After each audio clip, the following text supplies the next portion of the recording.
नमस्कार दोस्तों, आर्थिक समीक्षा 2021-22 में मैं प्रशांत आप सबका स्वागत करता हूं। इस लेक्चर में हम बड़े विस्तार से डिस्कस करेंगे आर्थिक समीक्षा 2021-22 को। तो इस लेक्चर को स्टार्ट करूं उससे पहले मैं आपसे बताना चाहूँगा कि RO ARO मेंस एग्जामिनेशन के लिए हमारे यहाँ कोर्स स्टार्ट हो चुका है, जिसमें कि आपको जो पूरा पाठ्यक्रम है RO ARO मुख्य परीक्षा का, उसकी क्लासेस मिलेंगी वीडियो लेक्चर्स के माध्यम से। साथ ही साथ जो है लेखन की प्रैक्टिस डेली जो है चलती है। तो उत्तर लेखन, निबंध लेखन, संक्षेपण, परिभाषिक शब्दावली, जो भी सिलेबस है मुख्य परीक्षा का, वो सब जो है उसका अभ्यास भी कराया जाएगा और वीडियो लेक्चर्स के माध्यम से आपको पढ़ाया भी जाएगा। तो अगर आपको इस कोर्स से जुड़ना हो तो आप जो है इस नंबर 9506742546 पर ज्वाइन RO मेंस 2021 लिख करके मैसेज करेंगे व्हाट्सएप पे, तो आपको जो उधर से है रिप्लाई मिलेगी। तो अगर आपको 2021 मुख्य परीक्षा देना है RO ARO का, तो देर न करें, जितना जल्दी हो सके आप इस कोर्स के साथ जुड़ जाएं। ठीक है, तो चलिए, ये तो हुई कोर्स की बात। अब हम आ जाते हैं आर्थिक समीक्षा 2022 पर। तो सबसे पहले तो हम ये समझना चाहेंगे कि आर्थिक समीक्षा होती क्या है। इन जनरल जो सबसे महत्वपूर्ण और प्रसिद्ध शब्द है वो हम बजट जानते हैं, और जिसमें हम ये जानते हैं कि सरकार के आगामी वर्षों के जो खर्च होते हैं और जो उसकी प्राप्तियां होती हैं, उसके का जो लेखा जोखा होता है उसे हम बजट कहते हैं।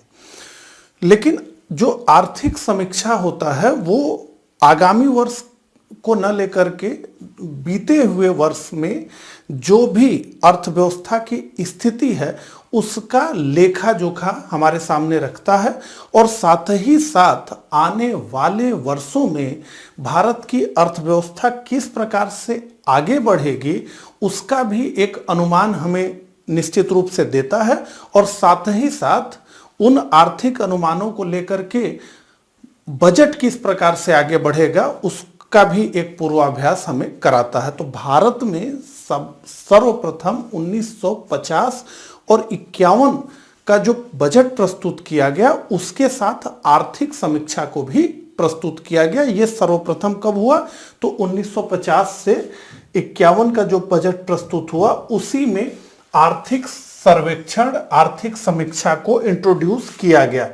ठीक है, तो इकोनॉमिक सर्वे सबसे पहले 1950 और 51 के बजट के साथ आया, और तब से लेकर के 1964 के बजट तक बजट और इकोनॉमिक सर्वे दोनों एक साथ ही सदन में प्रस्तुत किए जाते रहे।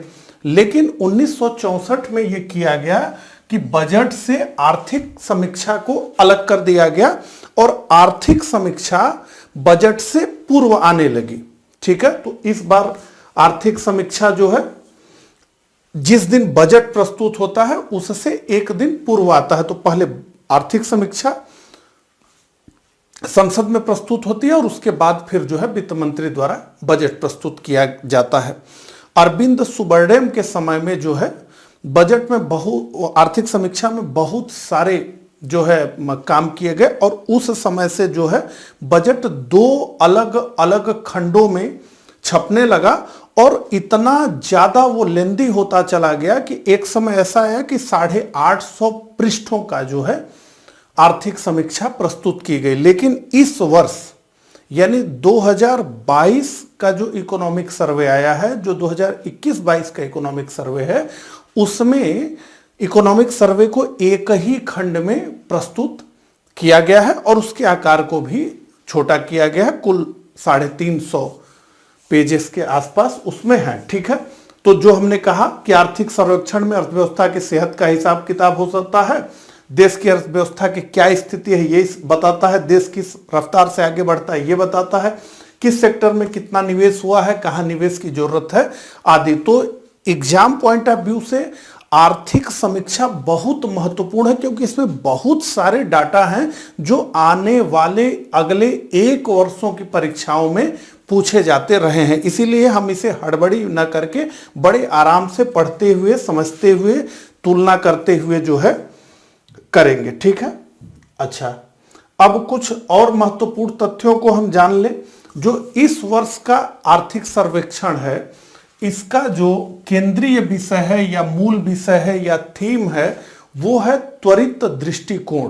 त्वरित दृष्टिकोण इसका जो है मूल थीम है। और आर्थिक सर्वेक्षण को मुख्य आर्थिक सलाहकार, ठीक है, चीफ इकोनॉमिक एडवाइजर की टीम द्वारा ये तैयार किया जाता है। तो इसमें जो है जो चीफ इकोनॉमिक एडवाइजर हैं और उनकी टीम, उन्हीं के द्वारा इसे तैयार किया जाता है। और वित्त मंत्रालय के इस अहम दस्तावेज को, यानी जो है ये जो आर्थिक सर्वेक्षण है, इसे सदन में वित्त मंत्री द्वारा प्रस्तुत किया जाता है। तो निर्मला सीतारमण जी ने इसे प्रस्तुत किया। ठीक है। तो ये एक ओवरव्यू हमने जो है हिस्टोरिकल देखा कि मतलब आर्थिक समीक्षा का प्रारंभ किस प्रकार से हुआ था, आर्थिक समीक्षा महत्वपूर्ण क्यों है, आर्थिक समीक्षा में होता क्या है। अब हम जो है आर्थिक जो सर्वेक्षण है इस वर्ष का, उसके जो प्रमुख बिंदु हैं उन्हें समझना चाहेंगे और उसके बाद हम एक एक सेक्टर्स को विभाजित करके उसे गहराई में घुस करके पढ़ेंगे। तो पहला क्या है? पहला तो यह बताया गया है कि भारतीय अर्थव्यवस्था 2020-21 यानी 2021-22 में 9.2% वास्तविक वृद्धि दर्ज करेगी। तो ये बहुत बड़ा उछाल है, क्योंकि कोविड में अगर हम देखें तो जो इकोनॉमी की स्थिति थी वो बड़ी डावाडोल हो गई थी। अगर आप यहां देखें जो है तो जीडीपी कहां चली गई थी? गिरावट में, नीचे नकारात्मक ग्रोथ थी 7.3%। तो वहां से जो है 9.2 का अनुमान लगाया जा रहा है। इसका क्या मतलब है? इसका मतलब है कि इंडियन इकोनॉमी ने कोविड के बाद बहुत तेज रफ्तार पकड़ी और वी शेप की रिकवरी दिखाई। ऐसे कोविड में गिरी थी और फिर ऐसे ही उठ गई। तो ये वी शेप की ग्रोथ जो है इंडियन इकोनॉमी ने दिखाई, बहुत तेजी से इसने जो है रिकवर किया, जो पेंडेमिक में नुकसान हुआ था उसको। 2021-22 में बताया जा रहा है कि कृषि और संबंधित जो क्षेत्र है, एग्रीकल्चर और जो एलाइड एक्टिविटीज हैं, वो जो सेक्टर है वो 3.9% का ग्रोथ दिखाएगा। हालांकि मैं आपको बताना चाहूंगा कि जो फर्स्ट लॉकडाउन था कोविड का, जो फर्स्ट लॉकडाउन हुआ, उसमें जो कोई एक सेक्टर बिल्कुल उससे निष्प्रभावी रहा, उससे अछूता रहा, उसका प्रकोप इस पर नहीं पड़ा, वो एग्रीकल्चर सेक्टर ही था। तो बहुत असर नहीं पड़ा, नहीं तो उद्योग और सेवा क्षेत्र बुरी तरह से तबाह हो गया। हम आगे देखेंगे। ठीक है।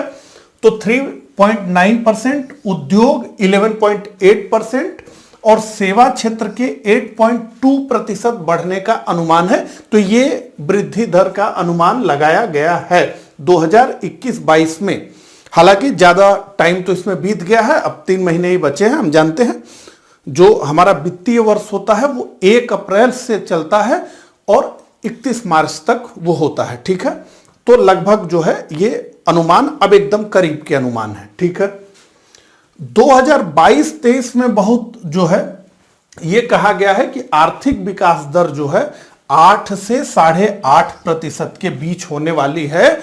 और ये भी अनुमान लगाया गया है, आगे हम चार्ट में देखेंगे, कि पूरी दुनिया में कोई भी इकोनॉमी ग्रोथ के मामले में अब इंडियन इकोनॉमी का मुकाबला अगले 3 वर्षों तक तो नहीं करने वाली है।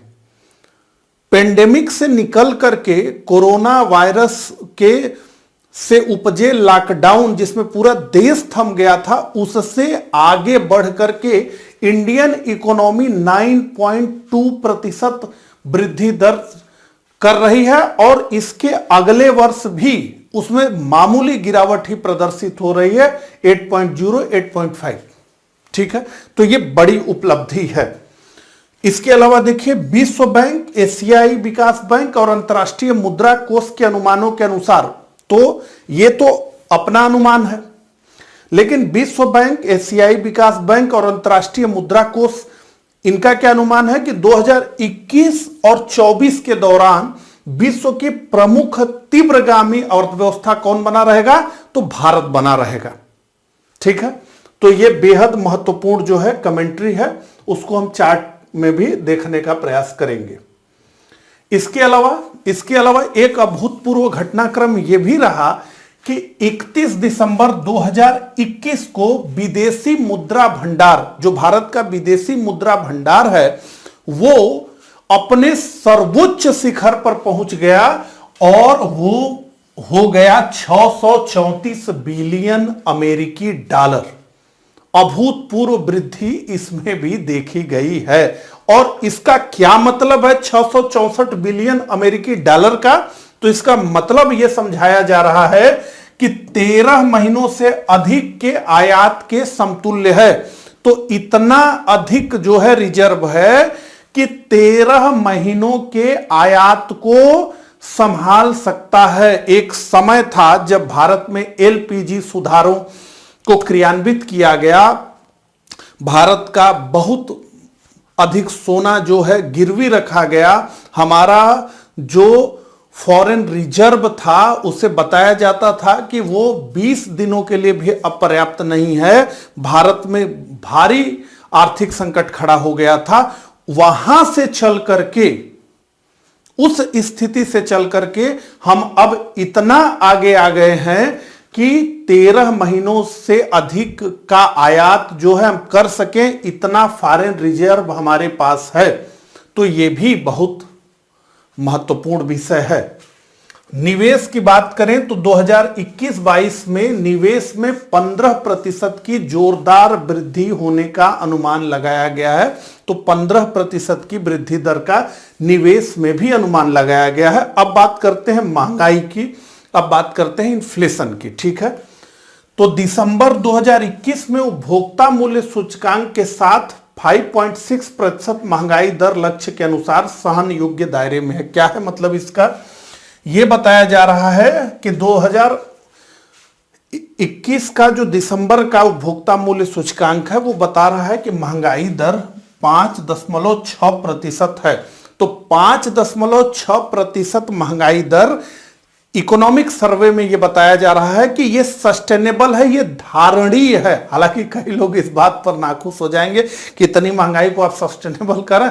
तो हाँ, विकासशील देशों के लिए महंगाई जरूरी है, क्योंकि डिमांड ड्रिवेन इकोनॉमी ही हमें बनानी है। हमें कोई स्लो डाउन वाली इकोनॉमी किसी को भी इस समय नहीं चाहिए, किसी भी देश को। भारत के लिए तो यह है ही नहीं, हम लोग विकासशील देश हैं। ठीक है, तो सरकार का यह कहना है कि यह सस्टेनेबल है, क्योंकि इससे पहले तो बहुत ऊपर चली गई, तो अभी सस्टेनेबल है और नीचे हम लाएंगे। ठीक है, और क्या कहा जा रहा है?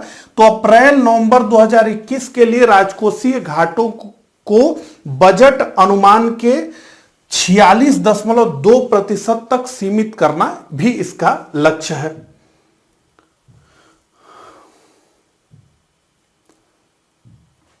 ठीक है, महामारी के बावजूद पूंजी बाजार में तेज वृद्धि देखी गई। तो यह भी एक अभूतपूर्व घटनाक्रम था।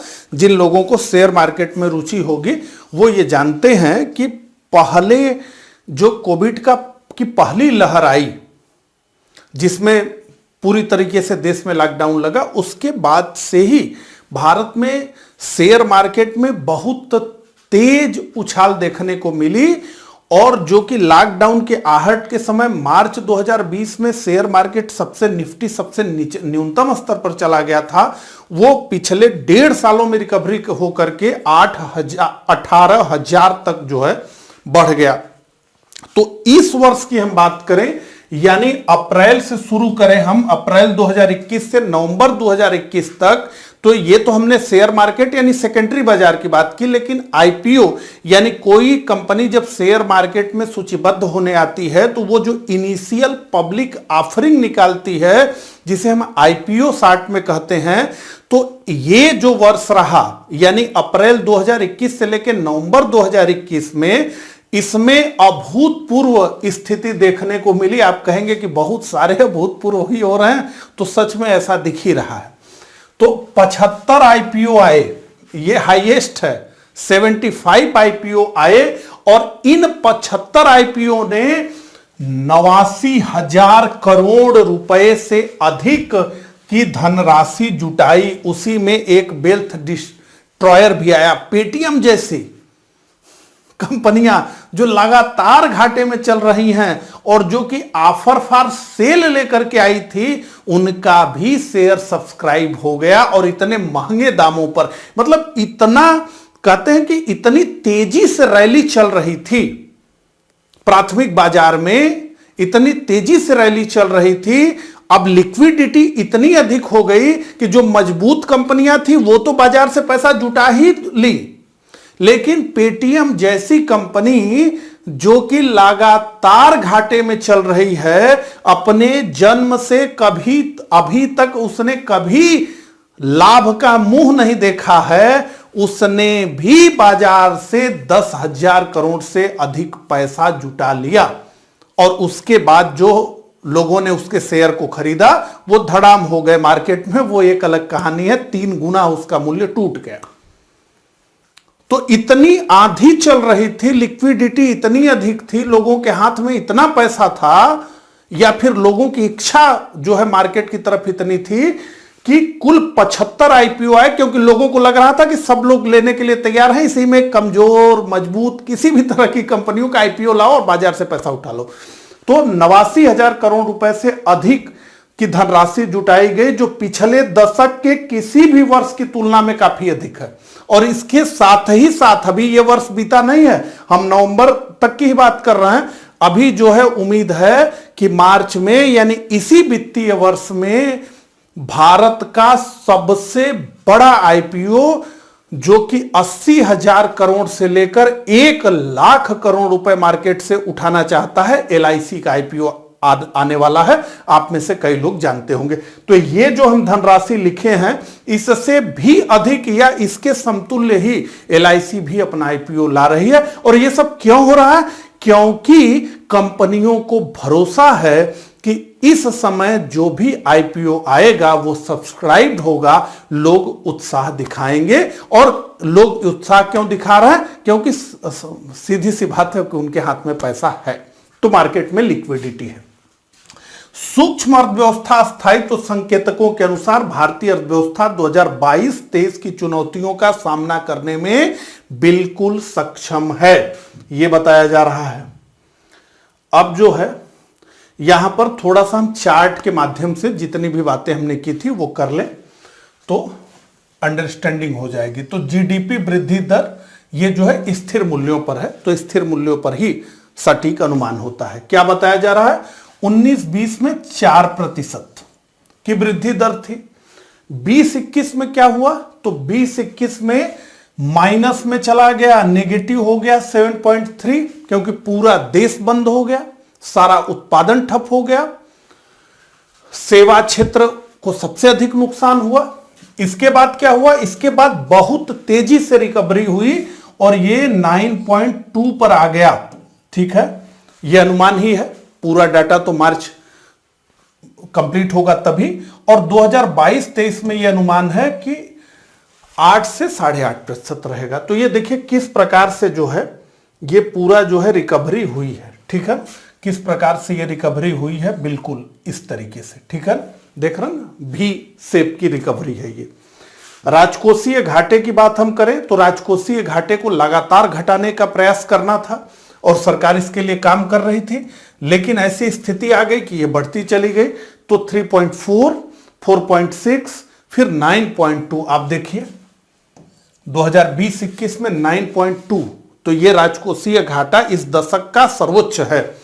और 21-22 में 6.8, इसको घटाने का जो है ये किया गया। अगर हम मुद्रा स्फीति देखें, आगे भी हम बात करेंगे, तो 18-19 में ये जो 3.4 के थोड़ा सा ऊपर था, 19-20 में हम देखें तो लगभग जो है 5 के आसपास, 2020-21 में काफी तेजी से बढ़ा और जो है 5.2। तो ये सीपीआई कंबाइंड है, कंज्यूमर प्राइस इंडेक्स कंबाइंड, और ये डब्ल्यूपीआई है। तो डब्ल्यूपीआई बहुत तेजी से बढ़ गया है, आगे हम इसके बारे में भी बात करेंगे। 12.5। विदेशी मुद्रा भंडार की हम बात कर रहे थे, तो 18-19 में विदेशी मुद्रा भंडार था $412 बिलियन। इसके बाद ये 19-20 में 478 हो गया। अब देखिए कितना डिफरेंस आ रहा है, उसको समझिए। 2020-21 में पेंडेमिक के बाद भी 577 करोड़, लगभग 100 करोड़ का उछाल एक वर्ष में, और 2021-22 में ये 633.6, ये दिसंबर अंत तक का डाटा है। ठीक है, इसके बाद कृषि, वानिकी और मात्स्यिकी का जो क्षेत्र था, जिसके बारे में हमने बात किया कि यही क्षेत्र था जो कोरोना की जो विकट स्थिति थी उसको सस्टेन कर गया, उसको झेल गया, उस पर कोई प्रभाव नहीं पड़ा। तो आप 18-19 में देखें तो 2.6 था, 19-20 में 4.3 था, और 20-21 में थोड़ा सा घट करके 3.6 हो गया, और अब थोड़ा सा बढ़ने का अनुमान है, 3.9 हो जाएगा। ठीक है, औद्योगिक वृद्धि दर को देखें तो देखिए हमने बात की थी ना कि औद्योगिक वृद्धि दर 11.8%, तो 5.3% था। 19-20 में ये माइनस में चला गया, फिर 2020-21 में तो एकदम 0.7% नेगेटिव हो गया, लेकिन उसके बाद इसने जो है बेहतर रिकवरी दिखाई, और जो है 21-22 में 11.8। सेवाओं की बात करें तो 7.2, उसके बाद आ गया लॉकडाउन, कोरोना की महामारी, तो नेगेटिव में 8.4 हो गया, अभी 8.2 है। ये सारे डाटा आपके लिए बेहद महत्वपूर्ण है। मैं अपने तरफ से पूरा प्रयास करूंगा, हालांकि जो है ये स्टाइल नहीं है, क्योंकि सारी चीजें महत्वपूर्ण है। आराम से एक बार आप सुन लें, उसके बाद जो है इस पीडीएफ को लेकर के आपको जो है रिवाइज भी करना है, इस बात का आपको ध्यान रखना है। तो आगे बढ़ते हैं। तो यहां पर जीडीपी ग्रोथ जो हम पूर्व में भी बात कर चुके हैं, 19-20 में 4%, 2020-21 में ये जो है नेगेटिव में चला गया 7.3। इसके बाद 2021-22 में बहुत तेजी से रिकवरी हुई तो 9.2, और 2022-23 में ये प्रोजेक्ट किया जा रहा है कि 8 से लेकर के 8.5 तक जो है ये रहेगा जीडीपी वृद्धि दर। अब जो है हम भारतीय अर्थव्यवस्था की स्थिति की बात जो है करेंगे। तो यहां पर यह बताया गया है कि 2022-23 में वृद्धि करने वाले कारक क्या हैं। 2021 की तो हमने बात कर ली कि वो अनुमान है 9.2%। तो ये किस स्थिति से बता रहे हैं कि 8 या 8.5% वृद्धि दर होगी, तो उसका कारण यहां पर बताया गया। पहला तो वैक्सीन का बड़े पैमाने पर विस्तार। तो हम जानते हैं कि बहुत तेजी से वैक्सीनेशन का काम जो है इंडिया में किया गया है, और इस एक बार फिर मैं बताना चाहूंगा कि यह भी अभूतपूर्व है। आपूर्ति पक्ष सुधारों में बढ़ोतरी। तो देखिए सरकार ने जो है, जो त्वरित रास्ता है, हमेशा से ही इन्फ्लेशन से लड़ने के दो रास्ते रहे हैं।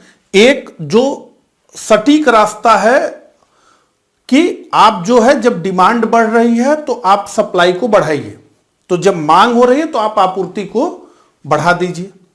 लेकिन जो आपूर्ति को बढ़ाने का विषय होता है, जो सप्लाई साइड को सुधारने का विषय होता है, वो असल में एक लॉन्ग टाइम का प्रोसेस है। कोई चीज रातों रात जो है नहीं हो सकती, लेकिन मॉनेटरी पॉलिसी के तहत जो है हम ये करते हैं कि ब्याज दरों को महंगा कर देना, लोगों के हाथ से पैसा जो है अधिक से अधिक जो है निकाल करके बैंकों की तरफ लाना, ताकि जब लोगों के हाथ में कम पैसा होगा तो वो कम चीजों को खरीदेंगे, और इस हिसाब से जो है संतुलन बना रहेगा।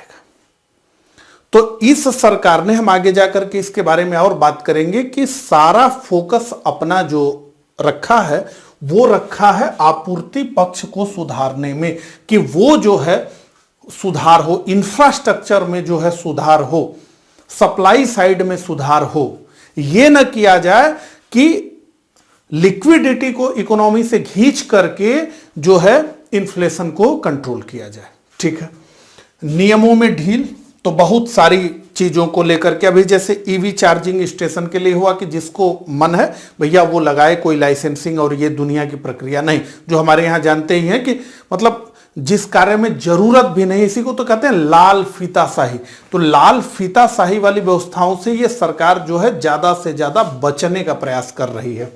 ठीक है, निर्यात में मजबूती। तो निर्यात में मजबूती है, और पूंजीगत व्यय में उल्लेखनीय वृद्धि। तो पूंजीगत व्यय जो कैपिटल एक्सपेंडिचर है, असल में जिससे कुछ ना कुछ जो है लॉन्ग टर्म में, दीर्घावधि में परिसंपत्तियों का निर्माण होता है, एसेट्स का क्रिएशन होता है, उस मद में इस सरकार ने, जब हम आगे बजट पढ़ेंगे तो उसमें भी हम देखेंगे कि कैपिटल एक्सपेंडिचर को काफी बढ़ाया गया है, पूंजीगत व्ययों को काफी बढ़ाया गया है। राजस्व व्यय यानी रेवेन्यू जो एक्सपेंडिचर है उसे हम ये मानते हैं कि वो तो जो है कंजप्शन व्यय है, वो तो कंजप्शन का एक्सपेंडिचर है, वो तो उपभोग व्यय है, हम तो सीधे उसे खा जाते हैं, खर्च कर देते हैं, उससे हम कुछ बनाते नहीं हैं। लेकिन कैपिटल एक्सपेंडिचर पर जो है हम इस बजट में देखेंगे, आगे जब पढ़ेंगे तो बहुत सारी चीजें की गई हैं, ठीक है। तो ये इसके अलावा 2022-23 में जीडीपी 8 से 8.5% की वृद्धि का अनुमान है। तो अब इस बात को इधर तो इन्होंने ये क्या बताया, इधर इन्होंने बताया कि हमें क्यों लग रहा है ऐसा कि हम ये इसको अचीव कर लेंगे, ये बताया। कुछ महत्वपूर्ण कारणों को बताया कि भैया वैक्सीनेशन हमने कर दिया है तो अब इस तरह की स्थिति नहीं आएगी कि हमें लॉकडाउन करना पड़े, क्योंकि पहले जो पहला लॉकडाउन हुआ तो उसमें तो पूरी तरह से सब बंद था, लेकिन जब सेकेंड वेव आया जो है अप्रैल मार्च 2021 में, तो हमने देखा कि बहुत सारी चीजों को लेकर ढील था, उस तरीके से कोई उसका इफेक्ट नहीं पड़ा। स्वास्थ्य पर इफेक्ट पड़ा, बहुत लोगों की जानें गई, लेकिन व्यापार पर उतना बड़ा इफेक्ट नहीं पड़ा, वो भी हम आगे चार्ट में देखेंगे, ठीक है। तो अब इन्होंने एक तरफ तो ये बताया, दूसरे तरफ ये जो है, जो अंतर्राष्ट्रीय संस्थाएं हैं वो क्या कह रहे हैं भारत के बारे में उसको भी दिखा रहे हैं। तो विश्व बैंक का अनुमान है कि इसी अवधि में भारत की जीडीपी 8.7% की स्पीड से बढ़ेगी, यानी कि भारत की इकोनॉमिक सर्वे का जो आंकड़ा है उससे भी ऊपर का अनुमान विश्व बैंक का है। इसके अलावा एशियाई विकास बैंक का मानना है कि 7.5% होगी, ठीक है, यानी भारत के अनुमान से कम। विश्व आर्थिक दृष्टिकोण का मानना है कि 9% के हिसाब से भारत की जीडीपी बढ़ेगी। तो ये मतलब जो ग्लोबल संस्थाएं हैं उनका भी अनुमान है, ठीक है। तो ये सारी बातें अब जो है अर्थव्यवस्था की स्थिति, अब हम थोड़ा विस्तार से पढ़ेंगे, सभी जो सेक्टर्स हैं उनमें हम जो है थोड़ा थोड़ा घुसने का प्रयास करेंगे और चीजों को समझने का प्रयास करेंगे। तो एक हमने जो है क्विक स्नैपशॉट ले लिया है, अब घुस करके थोड़ा पढ़ने का प्रयास करेंगे, ठीक है। तो जैसा कि वही कि 2020-21 में 7.3% की गिरावट के बाद जो नेगेटिव ग्रोथ थी, उसके बाद जो है 9.2% ये वृद्धि दर है पहले अग्रिम अनुमान के अनुसार, ठीक है। इसके बाद 2022-23 में जीडीपी की विकास दर 8 से 8.5% रह सकती है। 2022-23 के लिए यह अनुमान विश्व बैंक और एशियाई विकास बैंक के 8.7 और 7.5 रियल टर्म जीडीपी के अनुसार है, ठीक है। आर्थिक पुनरुद्धार को समर्थन देने के लिए आने वाले साल में वित्तीय प्रणाली के साथ निजी क्षेत्र के निवेश में बढ़ोतरी की संभावना जताई गई है। आईएमएफ के ताजा विश्व आर्थिक परिदृश्य अनुमान, ठीक है, विश्व आर्थिक परिदृश्य अनुमान के तहत 2021-22 और 2022-23 में भारत के रियल जीडीपी विकास दर 9% और 2023-24 में 7.1% की संभावना है, जिससे भारत अगले 3 साल तक दुनिया की सबसे तेजी से उभरती अर्थव्यवस्था बनी रहेगी। तो अब चूंकि आईएमएफ इंटरनेशनल मॉनेटरी फर्म का ये डाटा है, तो आइए एक बार हम इसको भी देख लें। ये भी जो है इकोनॉमिक सर्वे में दिया गया था। तो विश्व आर्थिक आउटलुक अनुमानों का अनुमान जो है, जो आर्थिक विकास का आउटलुक है, वो क्या कह रहा है, उसके द्वारा क्या कहा जा रहा है। तो वहां पर ये देखिए कि अगर जो है विश्व की हम बात करें, पूरे विश्व की, तो 2020 में सबकी हालत खराब थी पूरी दुनिया की, आप सब जानते हैं। गिरावट में ये नेगेटिव है 3.1%। 2021 में 5.9%, 2022 में 4.4 और 2023 में 3.8 ये बताया गया है। अब एक बार हम विकसित अर्थव्यवस्थाओं को देख लें कि विकसित अर्थव्यवस्थाओं की क्या स्थिति रहेगी। तो नेगेटिव में था विकसित अर्थव्यवस्था। जानते हैं सारे यूरोपीय देश, अमेरिका वगैरह सब कोरोना की पहली महामारी में ढह गए थे, आप सबको पता है। तो इनकी तो स्थिति और खतरनाक थी। ये नेगेटिव में 4.5 थे। अभी रिकवरी अनुमान लगाया जा रहा है 5 का, 3.9 2022, 2023 में 2.6। ठीक है, जो बहुत विकसित देश हैं उनकी अब जीडीपी ग्रोथ बहुत तेजी से नहीं होगी, चाहे किसी भी तरह की। अब हम केवल अमेरिका की बात करें, क्योंकि जो है दुनिया का सिरमौर यही है, तो इसका जो है नेगेटिव 3.4 था 2020 में, 21 में 5.6, रिकवरी तेजी से हुई, 2022 में 4 और 2023 में 2.6 का अनुमान है। अब इसी तरीके से जो है अमेरिका के बाद अब हम जो है बहुत देखेंगे, तो आप लोग वीडियो को पॉज करके ये सब देख सकते हैं, लेकिन हम चीन की बात जरूर करना चाहेंगे, हमारा पड़ोसी देश। तो चीन में आपको आश्चर्य होगा कि कोरोना का प्रभाव एकदम न्यूनतम था, बल्कि आर्थिक मोर्चे पर तो नहीं दिख रहा है, क्योंकि पूरी दुनिया जब नेगेटिव में थी तो चीन पॉजिटिव में था 2.3%। ठीक है, उसके बाद 2021 में इसने तेजी से छलांग लगाई है और 8.1%। इसके बाद 2022 में इसका 4.8 का अनुमान है और 2023 में 5.2 का अनुमान है। तो चीन ये प्रदर्शित कर रहा है कि भैया उसकी गाड़ी तो जो है जिस स्पीड से चल रही थी उस तरीके से चलेगी। अब सबसे नीचे है भारत। मुझे उम्मीद है कि आपको दिखाई दे रहा होगा, नहीं तो मैं बोलता भी चल रहा हूं। भारत की स्थिति पेंडेमिक में सबसे अधिक खराब रही। अगर इनको हम देखें तो 7.3% हमारी नेगेटिव ग्रोथ हुई। एकाएक जो है मामला नीचे चला गया, लेकिन इसके नीचे जाने के बाद हमने बड़ी तेजी से रिकवरी की और हम पॉजिटिव में आ गए 9%। ये इस पूरे चार्ट में मैं बताना चाहूंगा कि 9% 2021 में किसी भी देश या किसी भी देशों के समूह की रिकवरी नहीं थी। इसके अलावा 2022 में भी मैं आपको बताना चाहूंगा कि इस पूरे चार्ट में, चूंकि ये भारत सरकार का चार्ट नहीं है, ये आईएमएफ का चार्ट है, और ये कह रहा है कि 2022 में भी कोई भी देश जो है भारत इतनी तेजी से आगे नहीं जाने वाला है, और न ही 2023 में ही भारत को कोई क्रॉस कर पाएगा। चाहे वो फिर विश्व हो, चाहे फिर वो विकसित अर्थव्यवस्थाएं हो, चाहे वो यूनाइटेड स्टेट ऑफ अमेरिका हो, चाहे यूरो क्षेत्र हो, जर्मनी हो, जापान हो, कोई हो। ठीक है, तो ये इसको अच्छे से देख लीजिएगा, इसीलिए मैं इधर हो गया हूं। आप स्क्रीनशॉट लेकर के आराम से इसे देख सकते हैं।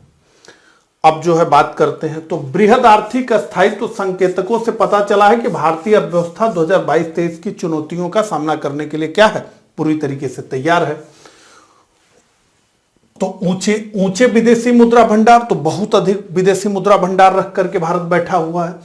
टिकाऊ प्रत्यक्ष विदेशी निवेश, तो लगातार प्रत्यक्ष विदेशी निवेश आ रहा है। निर्यात में वृद्धि, तो 3 कारण बताए गए। पहला क्या है कि बहुत अधिक विदेशी मुद्रा भंडार रख करके भारत बैठा हुआ है। दूसरा, टिकाऊ प्रत्यक्ष विदेशी निवेश है, लगातार आ रहा है, टिकाऊ है। निर्यात में क्या हो रही, वृद्धि हो रही। तो इन तीनों के संयोजन से, इन तीनों के कारण क्या होगा, 2022-23 में वैश्विक स्तर पर तरलता में संभावित कमी के खिलाफ पर्याप्त समर्थन देने में मदद मिलेगी।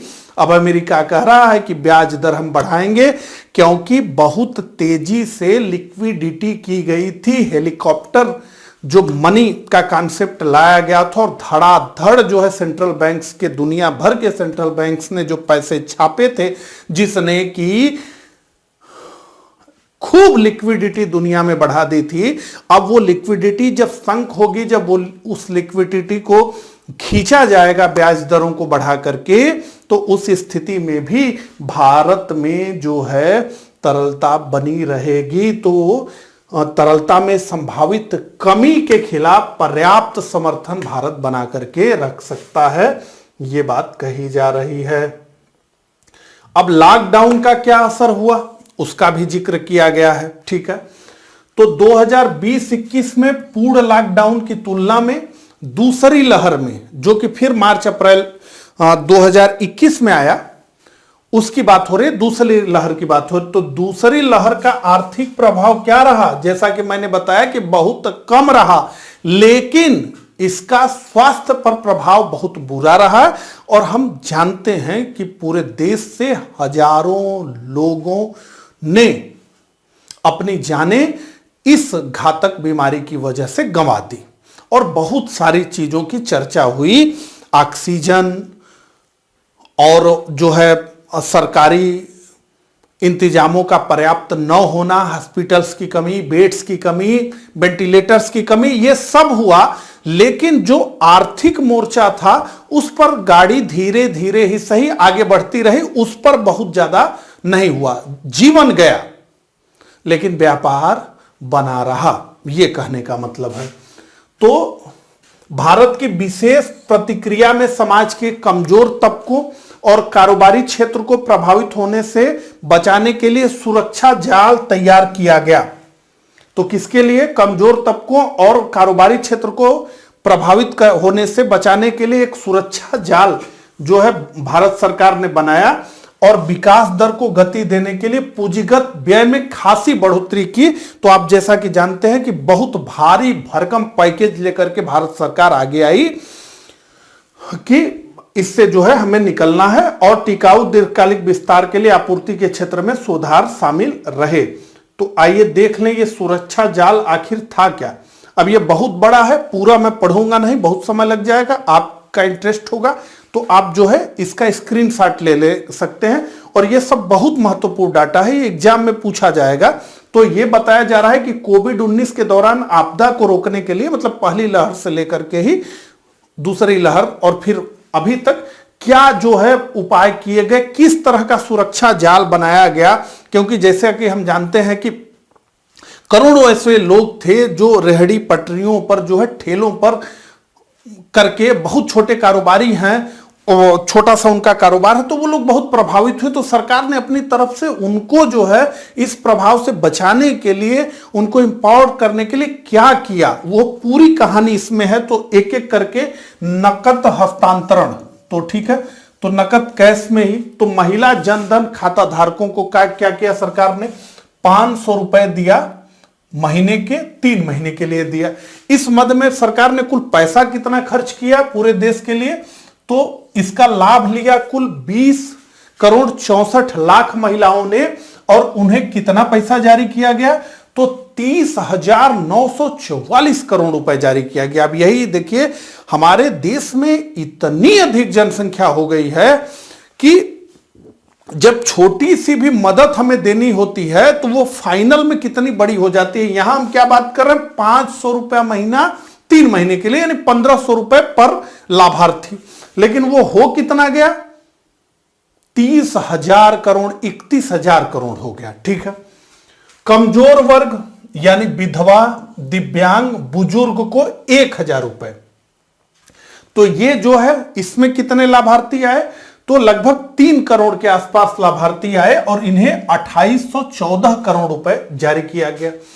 इसके लिए अब देखिए, प्रधानमंत्री किसान सम्मान योजना को भी इसी में जोड़ दिया गया। ठीक है ना। तो ये देखिए, तो 6,000 प्रति वर्ष 3 किस्तों में दिया जाता है, 2,000 2,000 2,000 किसानों को। तो फरवरी 2019 से लेकर के, ठीक है, जनवरी 2020 तक 10 करोड़ से अधिक किसान परिवारों को 1.8 लाख करोड़ हस्तांतरित किया गया। यानी कोविड-19 के समय से 6 किस्तें, कोविड-19 के समय से 6 किस्तें।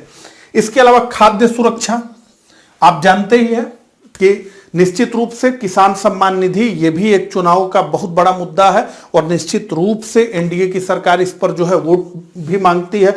और खाद्य सुरक्षा का बहुत बड़ा रोल जो है ये चुनाव पर भी हुआ। इसमें क्या किया गया? तो प्रधानमंत्री गरीब कल्याण अन्न योजना, 80 करोड़ राष्ट्रीय खाद्य सुरक्षा अधिनियम लाभार्थियों को अतिरिक्त मुफ्त खाद्यान्न 5 किलोग्राम प्रति व्यक्ति प्रति माह नियमित मासिक NFSA खाद्यान्न के अलावा जो है इन्हें दिया गया।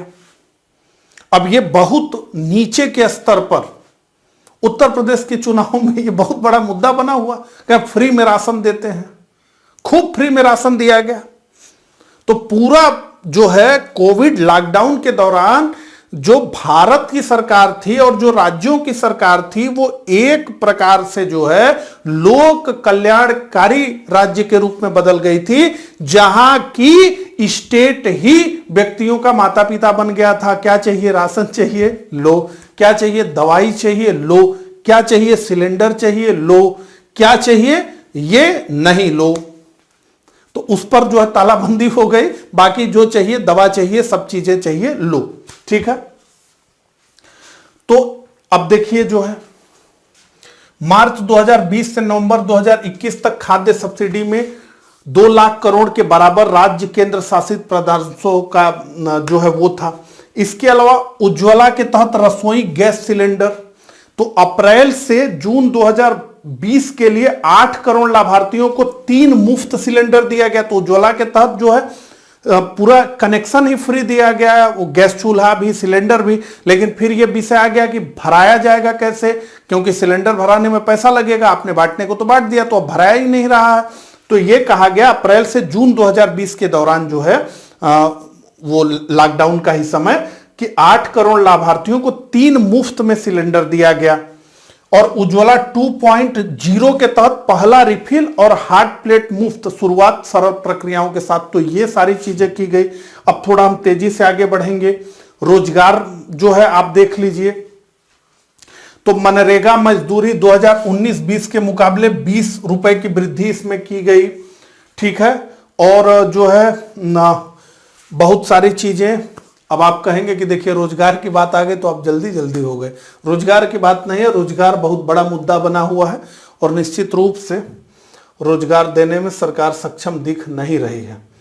आवास की बात करें तो प्रधानमंत्री आवास योजना तो 2020-21 में 33 लाख, इसको मान लीजिए कि 34 लाख, ठीक है, एकदम जो है 1000 ही कम है, घरों का निर्माण हुआ। 2021-22 यानी 25/11/2021 तक, 25 नवंबर 21 तक की बात हो रही है, तब का डाटा है। ये 26.20 लाख नए घरों का निर्माण हुआ है। इसके अलावा प्रधानमंत्री आवास योजना शहरी, तो ये ग्रामीण की बात थी, 14.56 लाख, 14.5 लाख घर जो है शहरों में बने। अब गांव और ग्रामीण और शहरी दोनों जोड़ दीजिए तो आप देखिए जो है ये करीब करीब 50 लाख घरों की बात हम कर रहे हैं। और 2021-22 में 4.5 लाख घरों का निर्माण हुआ। तो ये जो है इतना सारा काम हुआ, ये सारा सुरक्षा जाल है। सूक्ष्म लघु और मध्यम उद्योगों की बात करें तो इसमें बहुत सारी चीजें जो है की गई, जो हमारे काम का है उसको जो है हम देखते जा रहे हैं थोड़ा विस्तार से। ऋण की बात करें तो देखिए दिवाला और शोधन अक्षमता संहिता के तहत कारपोरेट दिवाला प्रक्रिया शुरू करने पर 1 साल के लिए रोक और न्यूनतम सीमा को 1 लाख से बढ़ाकर 1 करोड़ करने। आरबीआई द्वारा आपातकालीन स्वास्थ्य सेवाओं के लिए 50,000 करोड़ की अवधि नकदी सुविधा जो है। इसके अलावा जो है नाबार्ड के माध्यम से किसानों के लिए 30,000 करोड़ अतिरिक्त आपातकालीन कार्यशील पूंजी। ठीक है। तो ये सारी चीजें जो है ऋण के क्षेत्र में की गई। यहां पे आप देखें किसान क्रेडिट कार्ड विशेष अभियान, 2.5 करोड़ किसानों को 2 लाख करोड़ रियायती ऋण का प्रोत्साहन दिया गया। 1.35 लाख करोड़ की क्रेडिट सीमा के साथ 1.5 करोड़ से अधिक केसीसी जारी किए गए। किसान विकास पत्र, किसान क्रेडिट कार्ड, ठीक है, विकास पत्र नहीं, ठीक है, ये सारी चीजें हुई। तो अब जो हम बात करें मौद्रिक प्रबंधन तथा वित्तीय मध्यस्थता की, ठीक है, तो 2021-22 में रेपो रेट को जो है 4% पर ही बनाए रखा गया। तो रेपो रेट को जो है नहीं बढ़ाया गया, रेपो रेट जो है स्थिर रहा, इसलिए लिक्विडिटी जो है इकोनॉमी में बनी रही। और जैसा कि आपने जरूर सुना होगा कि अगर हम पिछले कई दशकों की बात करें तो पिछले 2 वर्षों से ब्याज दरें बहुत कम हैं। तो होम लोन लेना है, कार लोन लेना है, बहुत कम ब्याज दर पर मिल रहा है। तो इंटरेस्ट रेट क्या है, बहुत कम बना हुआ है। और इसका एक कारण यह है कि रेपो रेट जो है 4% पर ही बना हुआ है, जो कि न्यूनतम है। भारतीय रिजर्व बैंक ने और अधिक तरलता प्रदान करने के लिए G-SEC अधिग्रहण कार्यक्रम तथा सामाजिक दीर्घकालिक रेपो संचालन जैसे विभिन्न कदम उठाए हैं। भारत की आर्थिक कार्य की एक और विशिष्टता मांग प्रबंधन पर पूर्व निर्भरता की जगह आपूर्ति पक्ष के सुधारों पर बल है, जिसके बारे में हम बात कर रहे हैं कि जो है मांग प्रबंधन हमें नहीं करना है, बल्कि हम जो है आपूर्ति पक्ष को ही सुधारेंगे। आपूर्ति पक्ष के सुधारों में अनेक क्षेत्रों को नियंत्रण मुक्त करना। कैसे करेंगे आपूर्ति पक्ष को सुधारेंगे, तो नियंत्रण मुक्त बनाएंगे अनेक क्षेत्रों को। प्रक्रियाओं को हम सरल बनाएंगे, तो लाल फीताशाही को हम सबसे कम करेंगे। पूर्व व्यापी कर जैसे विषयों की समाप्ति करेंगे। और क्या करेंगे, निजीकरण करेंगे। उत्पादन से जुड़े प्रोत्साहन भी शामिल हम करेंगे। और सरकार द्वारा पूंजी व्यय में अधिक वृद्धि को मांग और आपूर्ति दोनों के उत्तर में देखा जा सकता है। तो सरकार द्वारा पूंजी व्यय में अधिक वृद्धि को मांग और आपूर्ति दोनों के पक्ष में देखा जा सकता है। तो पूंजीगत अधिक से अधिक जो है वो होगा, खर्च होगा, तो उससे जो है इंफ्रास्ट्रक्चर का भी निर्माण होगा और उससे लोगों के हाथ में धन भी, क्योंकि यह व्यय भविष्य की वृद्धि के लिए और संरचना क्षमता सृजन करेगा, जैसा कि यहां पर लिखा हुआ है। ठीक है, अब एक उदाहरण हम लेना चाहेंगे।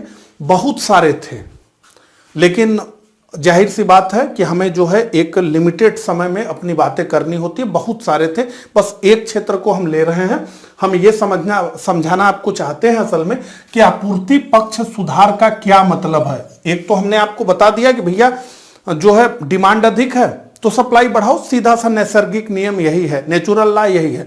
लेकिन अननेचुरल तरीके से हम क्या करते हैं कि जो व्यक्ति मांग कर रहा है, जो व्यक्ति डिमांड कर रहा है, उसके हाथ से हम पैसा हटा देते हैं। और जैसे ही पैसा हटता है वो कहता है कि भाई पैसा है ही नहीं तो हम क्या डिमांड करें, जाने दो। तो संतुलन हो जाता है। इसी को कौन करता है, तो मॉनेटरी पॉलिसी से किया जाता है और फिस्कल पॉलिसी से किया जाता है। इन्फ्लेशन से लड़ा जाता है। हालांकि ये इन्फ्लेशन से लड़ने का कोई तरीका है ही नहीं, क्योंकि तरीका तो यह है कि डिमांड क्रिएट हो रही है, आप क्या करिए, इकोनॉमी में सप्लाई बढ़ाइए। लेकिन सप्लाई बढ़ाना बड़ा दीर्घकालिक है। तो एक हम लेकर के आए हैं केवल उद्योग को।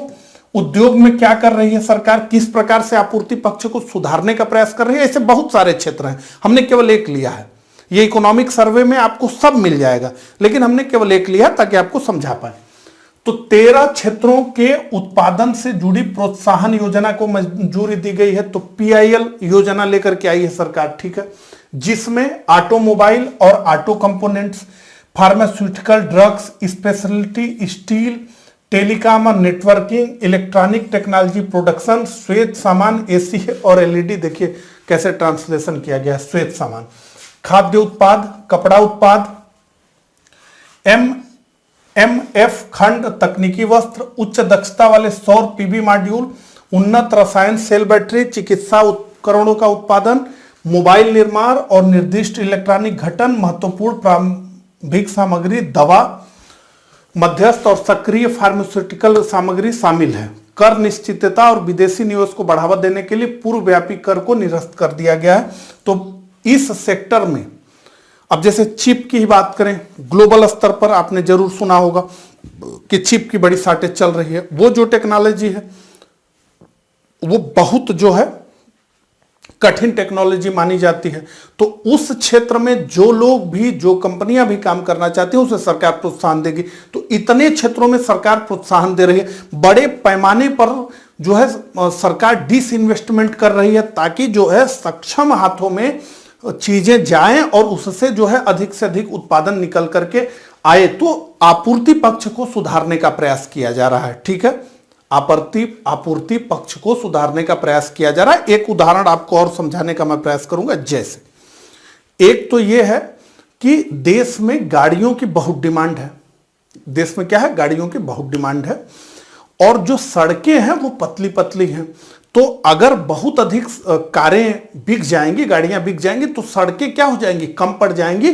चलने के लिए गाड़ियों को सड़क कम पड़ जाएगी। तो एक तो तरीका यह है कि अब कोई भी व्यक्ति नई गाड़ी ना खरीदे, ये एक नियम निकाल दिया जाए। तो ये तो तानाशाही हो जाएगी। या ये एक नियम निकाल दिया जाए कि अब जो भी गाड़ी खरीदेगा वो गाड़ी की कीमत के बराबर टैक्स देगा। यानी कि हम ये चाहते ही नहीं है कि अब नए लोग गाड़ी खरीदें। तो जब नए लोग गाड़ी नहीं खरीदेंगे, गाड़ी की कीमत टैक्स लगा के इतना अधिक बढ़ा दी जाएगी, तो क्या होगा, नई गाड़ियां नहीं आएंगी, तो रोड पर जितनी पहली गाड़ियां थी उतने रहेगी, अमूमन कुछ ही बढ़ेंगी, तो नया रोड नहीं बनाना होगा। दूसरा तरीका है, भैया जिसको जितना गाड़ी खरीदना है खरीदो, हम तो पहले 4 लेन का रोड था, हम 8 लेन कर देंगे, फिर गाड़ियां अधिक होंगी देश में, हम 16 लेन का कर देंगे, हम 32 लेन का कर देंगे। तो ये बात, ये मैं आपको समझाना चाहता हूं कि डिमांड को ये मॉनेटरी पॉलिसी से कैसे टिकल किया जाता है, और एक आपूर्ति पक्ष को बढ़ा करके। तो सीधा सा रास्ता तो यही है ना भाई, कि गाड़ी अधिक हो गई तो रोड अधिक बढ़ाओ, यही ना ये बात। ठीक है, चलिए आपको समझ आ गया होगा। अब जो है वाणिज्यिक बैंकिंग प्रणाली द्वारा अच्छी तरह महामारी के आर्थिक झटकों को दूर कर दिया गया है। तो अब बैंकिंग प्रणाली में क्या हुआ है इसको समझ लिया जाए। तो यह बताया जा रहा है कि 2021-22 में वार्षिक आधार पर ऋण वृद्धि अप्रैल 2021 के 5.3% से बढ़कर के 31 दिसंबर 2021 तक 9.2% हो गई है।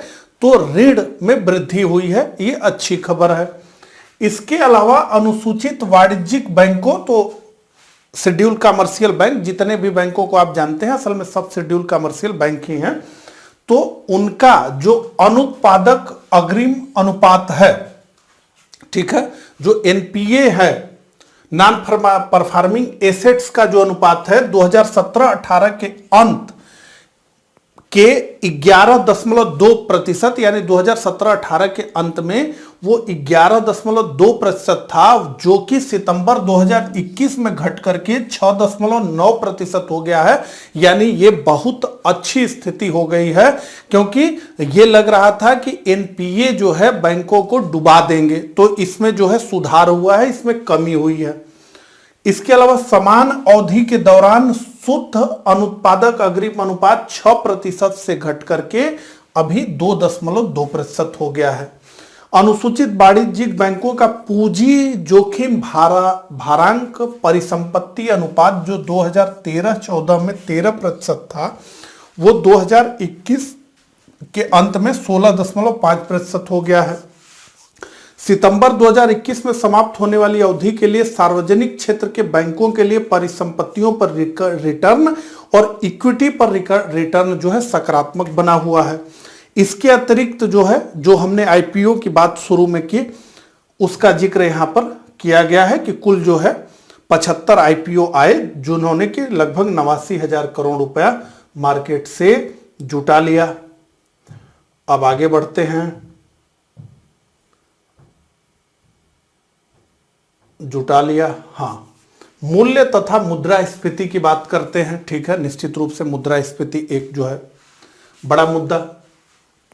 तो आर्थिक समीक्षा में यह बताया गया है कि मुद्रास्फीति उन्नत और उभरती हुई दोनों अर्थव्यवस्थाओं में दोबारा एक वैश्विक मुद्दे के रूप में उभरा है। तो चाहे वो विकासशील इकोनॉमी हो, चाहे वो विकसित इकोनॉमी हो, उन सब में जो है मुद्रास्फीति, महंगाई, इन्फ्लेशन जो है एक वैश्विक मुद्दे के रूप में उभरा है। तो क्या बताया जा रहा है कि ऊर्जा का मूल्य जो है, गैर खाद्य वस्तुओं का मूल्य, अन्य वस्तुओं का मूल्य, वैश्विक आपूर्ति श्रृंखला में जो अवरोध हुआ, माल भाड़ा, चूंकि ऊर्जा का मूल्य बढ़ गया तो माल भाड़ा लागत में बढ़ोतरी हुई, से वैश्विक मुद्रास्फीति में वर्ष के दौरान वृद्धि हुई। तो इन सारे कारणों ने मुद्रास्फीति में क्या किया, वृद्धि किया। कौन कौन?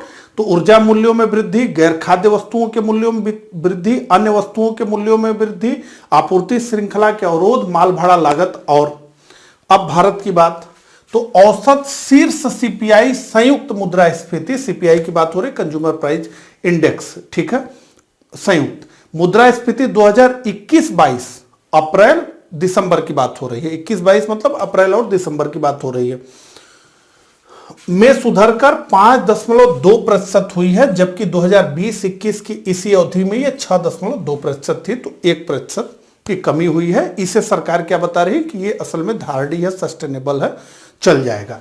2021-22 अप्रैल से दिसंबर में औसत खाद्य मुद्रास्फीति जो है ये 2.9% रही। अब देखिए ये तो हम जो है संयुक्त की बात कर रहे हैं, इसमें खाद्य है, गैर खाद्य है, सब है, लेकिन जो खाद्य मुद्रास्फीति रही यानी जो सबसे अधिक प्रभावित करेगी गरीबों को, खाद्य मुद्रास्फीति प्रभावित करेगी ना, गैर खाद्य तो नहीं, तो बहुत सारी वस्तुएं हैं तो सबका संयुक्त है, लेकिन खाद्य वस्तुओं की बात हो रही है, जैसे दालों की बात हो रही है, चावल की बात हो रही है, गेहूं की बात हो रही है, तो खाद्य मुद्रास्फीति 2.9% के निम्न स्तर पर रही है, तो ये निम्न है, जबकि पिछले वर्ष की समान अवधि में ये 9.1% थी। तो ईमानदारी से आप देखें तो केवल तेल को छोड़ दें, सरसों के तेल को छोड़ दें तो अमूमन सारी चीजें ठीक ठाक रही हैं।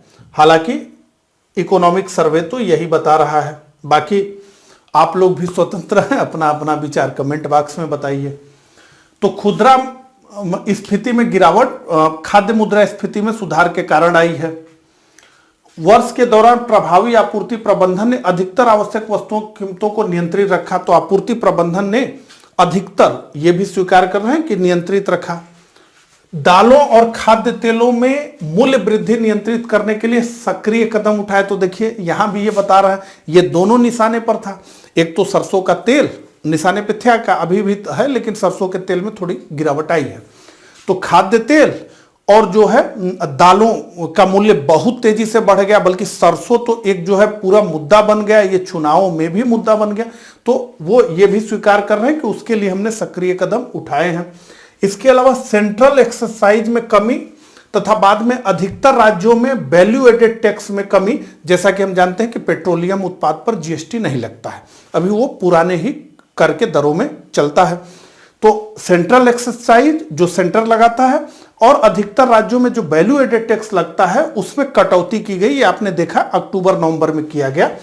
तो पेट्रोल तथा डीजल की कीमतें, पेट्रोल कई राज्यों में 100 का पार कर गया था, डीजल भी 100 के आसपास पहुंच गया था, तो उसको नीचे किया गया कि भैया अभी शतक नहीं मारना है आपको, आप बहुत बढ़ गए हैं, ठीक है, लेकिन अभी नीचे आइए। तो टैक्सेस में जो है बहुत ज्यादा कटौती की गई, ठीक है, तो उससे जो है कमी आई। इसके अलावा थोक मूल्य सूचकांक WPI की बात हम करें, होल सेल प्राइस इंडेक्स, तो उस पे जो मुद्रास्फीति 2021-22 अप्रैल से दिसंबर के दौरान 12.5% रही, ये जो है बहुत तेजी से बढ़ी। तो ये क्यों 12.5% हो गई, ऐसा क्या कारण हो गया, तो वो बताया गया है कि पिछले वर्ष में निम्न आधार आर्थिक गतिविधियों में तेजी आई, कच्चे तेल की अंतर्राष्ट्रीय कीमतों में भारी वृद्धि हुई, अन्यायित वस्तुओं तथा उच्च माल ढुलाई लागत आदि कारणों ने इसमें जो है इतनी वृद्धि कर दी, ठीक है। तो यहां पर जो है आप देख सकते हैं चार्ट में समझाया गया है, उपभोक्ता मूल्य सूचकांक ये संयुक्त और ये थोक मूल्य सूचकांक, ये देखिए अभी जो अनुमान है वो 12.5% और ये 5.2%, और इसकी यात्रा किस तरीके से रही है वो भी आप देख रहे हैं, और ये किस तरीके से बढ़ा है 1.3 से सीधे जो है वो भी आप देख रहे हैं। अब जो है हम आगे बढ़ेंगे तो राजकोषीय मजबूती की बात करेंगे। तो वर्ष 2021 में अर्थव्यवस्था के लिए राजकोषीय सहायता के साथ साथ स्वास्थ्य सहायता के कारण राजकोषीय घाटा बढ़ा है। तो एक तो जो है अधिशेष और दूसरे जो है पूरा स्वास्थ्य के सेक्टर पर बहुत अधिक अचानक खर्च करना पड़ गया, उसकी कोई योजना नहीं थी, अचानक जो है वो आपदा आ गया और उस पर जो है बहुत सारा पैसा खर्च करना हो गया। हालांकि 2021-22 में अभी तक सरकारी राजस्व में पुनः मजबूती आई है, तो ये जो है अब फिर से जो राजस्व घाटा था जो बहुत बढ़ गया था उसको कम किया गया है। 2021-22 बजट अनुमान में 9.6% की अनुमानित वृद्धि की तुलना में केंद्र सरकार की राजस्व प्राप्तियां अप्रैल नवंबर 2021 में 67.2% तक बढ़ गई हैं। तो आप ये जान लीजिए कि जो पिछले कई सालों से प्रयास हो रहा था उन प्रयासों ने स्थिति क्या लाई है, इसके बजट में हम और डिटेल में बात करेंगे। उन प्रयासों ने स्थिति ये लाई है कि कर संग्रहण बहुत तेजी से भारत सरकार का बढ़ गया है। तो अब जो खाता और खाते का एआईएस से लिंकेज और जो सारा डाटा बैंकों के माध्यम से इनकम टैक्स डिपार्टमेंट को जाने लगा, जो जीएसटी और इनकम टैक्स का जो पूरा इंक्लूजन हो गया, ये जो सारे टेक्नोलॉजी के तहत जो चेक्स बना दिए भारत सरकार ने और जो सारी इंफॉर्मेशन छन छन करके अब जो भारत सरकार के पास बढ़ने लगी, उससे कर का दायरा जो है बहुत बढ़ गया है भारत सरकार का और कर चोरी में बहुत गिरावट आई है। और उसका परिणाम यह देखने को मिल रहा है कि अब भारत सरकार को कर राजस्व में, चाहे वो डायरेक्ट टैक्स हो चाहे इनडायरेक्ट टैक्स हो यानी जीएसटी हो, उनमें काफी वृद्धि देखने को मिली है। जब हम बजट पढ़ेंगे तो उसकी बात हम करेंगे, तो उसने काफी मदद जो है प्रदान की है। ठीक है, तो ये विषय, अब हम आगे बढ़ते हैं। तो अप्रैल नवंबर 2021 के दौरान बुनियादी ढांचे से जुड़े क्षेत्रों पर जोर के साथ पूंजी व्यय में सालाना आधार पर 13.5% की बढ़ोतरी दर्ज की गई है। ठीक है, तो पूंजी व्यय में 13.5% की सालाना बढ़ोतरी दर्ज की गई है अप्रैल नवंबर 2021 के दौरान। ठीक है, बुनियादी ढांचे से टिकाऊ राजस्व संग्रह और एक लक्षित व्यय नीति से अप्रैल नवंबर 2021 के दौरान राजकोषीय घाटे को बजट अनुमान के 46.2% के स्तर पर सीमित रखने में सफलता मिली है। इसके अलावा कोविड-19 के चलते उधारी बढ़ने के साथ 2020-21 में केंद्र सरकार का कर्ज बढ़कर जीडीपी का कितना हो गया था, तो 59.3% हो गया था, जो 2019-20 में जीडीपी के 49.1% यानी लगभग 10% कमी था। हालांकि अर्थव्यवस्था में सुधार के साथ इसमें भी गिरावट होगी, ये भी इतना अधिक नहीं रहेगा। तो ये तो बात हुई राजकोषीय मजबूती की। अब जो है यहां पर देख सकते हैं जीडीपी का किस प्रकार से जो है ये मामला जो है चल रहा है। जीडीपी का प्रतिशत, राजकोषीय घाटे की बात हो रही है, तो 3.4 2008-9 में, फिर 4.6 बढ़ा है, फिर बहुत तेजी से बढ़ गया ये पूरा जो है लॉकडाउन का पीरियड। इसके बाद 6.8, अब लॉकडाउन से हम धीरे धीरे रिकवरी के मोड पे जा रहे हैं, इसको धीरे धीरे कम करना है, ये विषय है। जैसा कि मैंने आपको बताया कि कर संग्रहण काफी बढ़ा है, तो निश्चित रूप से उससे भी इसमें मदद मिलने वाली है। अब जो है बाह्य क्षेत्र की हम बात करें तो आयात निर्यात विदेशी व्यापार, तो भारत के वाणिज्यिक निर्यात एवं आयात ने दमदार वापसी की है। अब शब्द यहां पर देखिए, दमदार वापसी। ठीक है, तो चालू वित्त वर्ष के दौरान यह कोविड से पहले के स्तरों से ज्यादा हो गया है। तो कोविड के समय जो ये नीचे चला गया था या उससे पूर्व जो इसका स्तर था, उससे ये जो है अब सकारात्मक पक्ष में आ गया है, उससे जो है ज्यादा हो गया है। इसमें देखिए बाह्य क्षेत्र की हम बात करें चाहे सेवा क्षेत्र की बात करें जो है, तो सबसे ज्यादा जो इम्पैक्ट पड़ा था वो था जो है पर्यटन पर। लेकिन पर्यटन से कमजोर राजस्व के बावजूद प्राप्तियों और भुगतान के महामारी से पहले के स्तरों पर पहुंचने के साथ सकल सेवाओं में अच्छी बढ़ोतरी की गई है। तो पर्यटन में नकारात्मक ग्रोथ के बाद भी इसको हासिल किया गया है। विदेशी निवेश में निरंतर बढ़ोतरी हुई है। सकल बाह्य वाणिज्यिक उधारी में बढ़ोतरी हुई है। बैंकिंग पूंजी में सुधार और अतिरिक्त विशेष निकासी अधिकार यानी एसडीआर आवंटन के दम पर 2021-22 की पहली छमाही में सकल पूंजी प्रवाह बढ़कर के $65.6 बिलियन हो गया है। 2021-22 की पहली छमाही में विदेशी मुद्रा भंडार $600 बिलियन से ऊपर निकल गया है और 31 दिसंबर 2021 तक ये $633.6 बिलियन के स्तर पर पहुंच गया। अब इसका मतलब तो हमने समझ लिया था कि क्या था, लेकिन हमारी रैंकिंग क्या है ये देखिए। तो नवंबर 2021 के अंत तक चीन, जापान और स्विट्जरलैंड के बाद भारत चौथा सबसे ज्यादा विदेशी मुद्रा भंडार वाला देश था। चीन, जापान और स्विट्जरलैंड के बाद भारत सर्वाधिक विदेशी मुद्रा भंडार वाला देश है। ठीक है, तो यहां देखिए ये पैटर्न पूरा 411, 477, 2020-21 577 और ये 633.6। तो विदेशी मुद्रा भंडार बहुत तेजी से बढ़ा है और जो है हमारा जो विदेशी व्यापार है वो सरप्लस में ही चल रहा है, अधिशेष में ही चल रहा है। कृषि तथा खाद्य प्रबंधन की बात करें तो कृषि की बात जो है, तो कृषि क्षेत्र में तो विकास देखा जा रहा है। यही एक क्षेत्र था जो पैंडेमिक से बचा रह गया, ठीक है। तो देश के कुल मूल्य वर्धन यानी जीबीए, ग्रास वैल्यू एडेड में 18.8% 2021-22 की वृद्धि हुई है और इस तरह 2020-21 में 3.6% की वृद्धि और 2021-22 में 3.9% की वृद्धि हुई है। हमने पीछे चार्ट देखा है।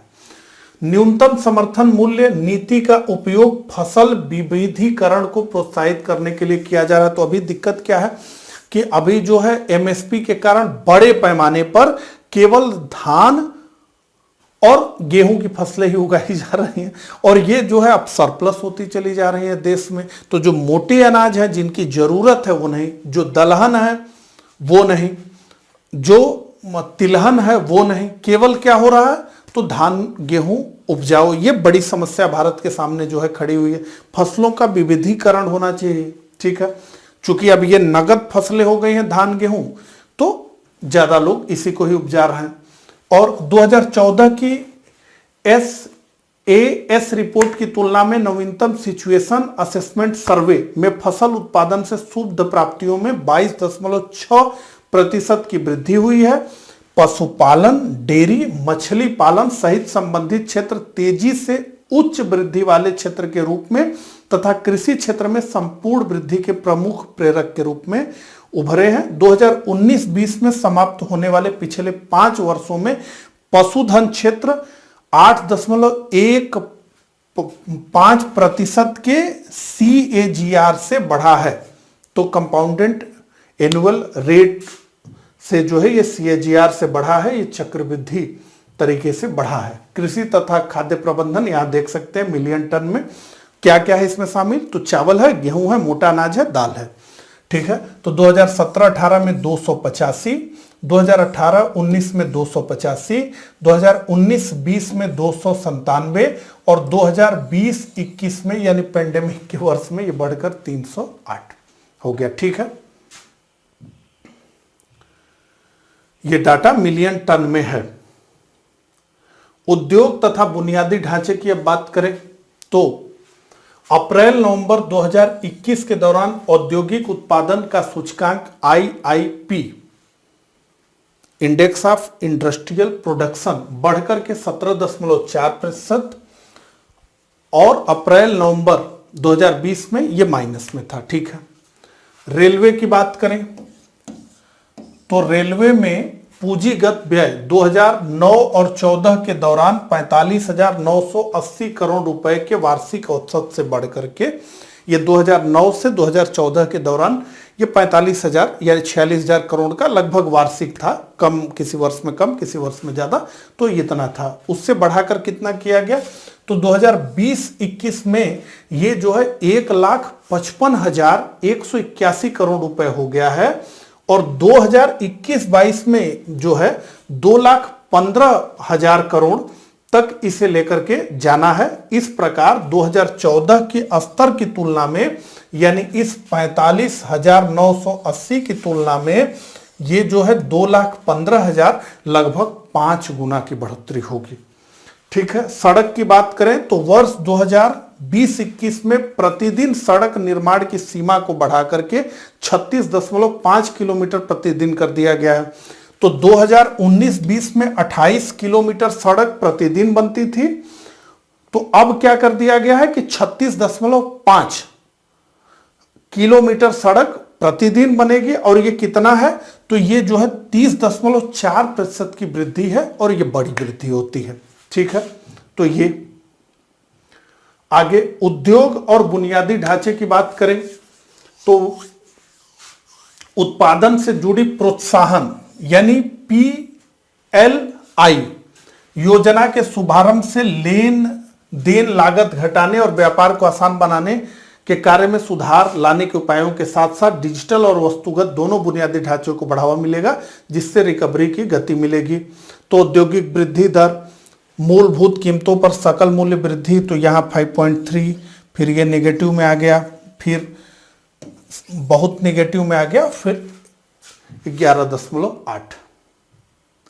अगला, अब सेवाओं की बात करें तो आर्थिक सर्वेक्षण में यह बताया गया है कि सेवा जो क्षेत्र था वो सबसे अधिक प्रभावित रहा और कृषि जो क्षेत्र था वो सबसे कम प्रभावित रहा। तो सेवा क्षेत्र सर्वाधिक प्रभावित था। खास तौर से ये बताया गया है कि ऐसी सेवाएं जिसमें मानवीय संपर्क की जरूरत थी, तो जो ऑफलाइन कोचिंगें थी वो बंद हो गई, जो स्कूल्स के थे वो बंद हो गए। हालांकि शिक्षा में बहुत अधिक प्रभाव इसलिए नहीं पड़ा, मतलब अब छोटे लेवल के बच्चों की बात मैं नहीं कर रहा हूं, लेकिन और जो बड़े बच्चे थे वो ऑनलाइन शिफ्टिंग में आ गए, वो ऑनलाइन शिफ्ट हो गए और उन्होंने ऑनलाइन क्लासेस लेना शुरू कर दिया, क्योंकि इंफ्रास्ट्रक्चर पहले से ही था। मोबाइल 4G सबके पास था, मैक्सिमम लोगों के पास था, इंटरनेट की कनेक्टिविटी हो गई थी, जियो जिंदाबाद हो ही गया था, तो सारे लोग ऑनलाइन शिफ्ट हो गए। लेकिन बहुत ऐसी सेवाएं थी जहां मानव का डायरेक्ट कांटेक्ट होता था, वो सेवाएं जो है बुरी तरीके से प्रभावित हुई। जैसे उसका एक उदाहरण, ऑफलाइन कोचिंग सेंटर्स पूरी तरीके से बंद हो गए। तो यह ध्यान देने योग्य है कि विभिन्न उप क्षेत्रों में उच्च क्षमता प्रदर्शन बहुत अच्छा नहीं रहा। वित्त, रियल एस्टेट तथा सार्वजनिक प्रशासन क्षेत्र इस समय कोविड पूर्व स्तर से काफी उच्च स्तर पर आ गए हैं। तो रियल एस्टेट में भी बहुत तेजी से बढ़ोतरी हुई है, क्योंकि ब्याज दरों में भी कमी हुई है। ठीक है। यात्रा सबसे ज्यादा अभी तक प्रभावित कौन कौन? तो यात्रा, व्यापार और होटल जैसे क्षेत्र अभी भी पूरी तरीके से उभर नहीं सके हैं। तो अभी भी जैसे बात हो रही थी, ओमिक्रॉन की बात हो रही थी, तो बहुत सारे लोगों ने अपनी जो है यात्राओं को स्थगित कर दिया, और लोग ये सुझाव भी दे रहे हैं कि अभी यात्रा करने के नहीं। तो सबसे ज्यादा अगर कोई क्षेत्र जो है प्रभावित है और अभी तक उभर नहीं पाया है, तो वो जो है यात्रा, व्यापार और होटल, इस तरह के क्षेत्र है। ठीक है। जहां सॉफ्टवेयर और सूचना प्रौद्योगिकी संबंधित सेवाओं के निर्यात में उछाल दर्ज हुआ है, तो यहां तो सब गुड है। पर्यटन के क्षेत्र में तीव्र गिरावट है। यहां पर आप देख लें, सेवा क्षेत्र तो 7.2% के हिसाब से बढ़ रहा था, 7.2 माइनस ग्रोथ हो गई 8.4, और अभी अनुमान है 8.2, यानी कि पूर्व स्तर से ऊपर अब निकल जाएगा।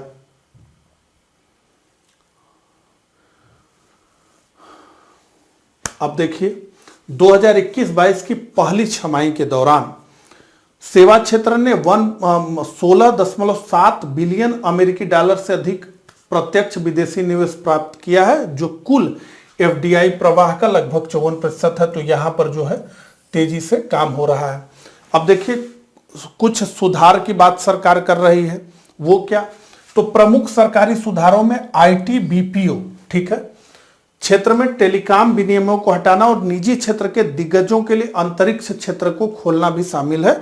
तो अब जो है इसरो के साथ साथ और भी प्लेयर आए।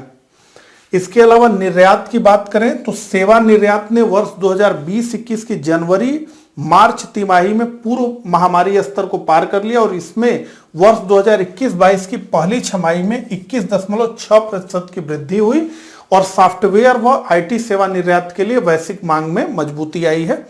तो सॉफ्टवेयर और जो आईटी इनेबल्ड सर्विसेज हैं, तो वो जो है ठीक कर रहे हैं। स्टार्टअप्स की बात करें तो भारत अब अमेरिका और चीन के बाद विश्व में तीसरा सबसे बड़ा स्टार्टअप इकोसिस्टम बन गया है। तो ये बड़ी अच्छी खबर। तीसरे नंबर पर नए मान्यता प्राप्त स्टार्टअप की संख्या वर्ष 2021-22 में बढ़कर 14,000 से अधिक हो गई है, जो वर्ष 2016-17 में केवल 735 थी। तो 735 से 14,000, लगभग 20 गुना की उछाल। और 44 भारतीय स्टार्टअप 2021 में यूनिकॉर्न का दर्जा प्राप्त कर लिए। तो यूनिकॉर्न का मतलब कि उनकी वैल्यूएशन 1 बिलियन अमेरिकी डॉलर से अधिक हो गई है, यानी वो यूनिकॉर्न हो गए हैं। तो यूनिकॉर्न का दर्जा प्राप्त कर लिया है। इससे यूनिकॉर्न स्टार्टअप्स की कुल संख्या 83 हो गई है, और इनमें से अधिकांश किस क्षेत्र में? तो अधिकांश स्टार्टअप्स सेवा क्षेत्र में है। ठीक है। अब आगे हम बढ़ते हैं, रोजगार की बात करते हैं। रोजगार के बारे में जो है क्या विषय है? क्योंकि रोजगार तो सबसे गर्म मुद्दा है। तो अर्थव्यवस्था के पुनरुत्थान से रोजगार सूचकांक वर्ष 2020-21 की अंतिम तिमाही के दौरान वापस पूर्व महामारी स्तर पर आ गया है। तो महामारी के पूर्व जो स्तर था उस पर रोजगार आ गया है।